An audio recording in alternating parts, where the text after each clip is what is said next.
Hey, welcome back to Weekly Thought Fuel with Keith and Sarah at the Leaders ICM. We just finished going through the 4 global factors of personality. So if you haven't taken one of the Myers-Briggs or the Golden Personality, hopefully you got a sense. Are you an introvert or an extrovert, a sensor or an intuitive, a thinker, a feeler, or organizer and adapter? You think I would know this by now. So we wanted you to just kind of get the sense of where you think you fell in your personality. And I think as we start 2018, we're going to go into what those combinations look like.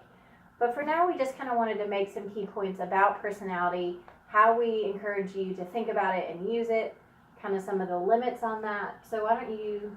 Yeah, I think, if you've been through the Lyceum experience with us, one of the things that we often say is don't let your feedback results or your report, or if you went online and took a test, or even if you went through and decided on the 4 global factors, and were you more extroverted or introverted or kind of in between or whatever, a lot of people have a tendency, I think, Sarah, to let that define them, which is different than allowing kind of the theory to refine your understanding of yourself. So an example of how I've seen people use it to define themselves is they almost use it as an excuse. Yeah, oh my gosh.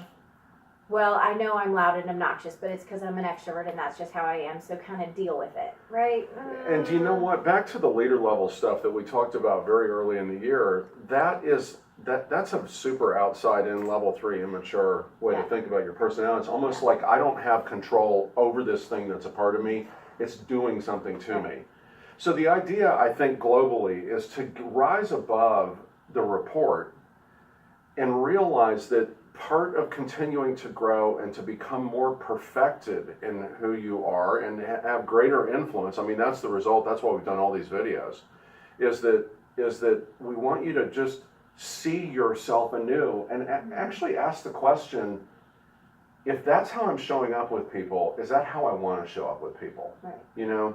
Right. So Sarah was going to take it just now, but she didn't. But so what we really want, I guess, you to, kind of put in the back of your mind, put into context over these upcoming last couple of weeks of the year, is who am I? How am I showing up in light of all the stuff that we've covered? Yeah, and I think with the holidays coming up, there's going to be a lot of different environments where you're going to be able to see yourself maybe differently. Yeah, my gosh. And I know that sometimes my worst sides of my personality come out with my family, and so you now have the choice to say, hey, I know that maybe I tend to be too literal or too detail oriented. This is a good time for me to take some small steps and try something different. Perfect takeaway. So we'll see you guys next week, and until then, be well. Bye.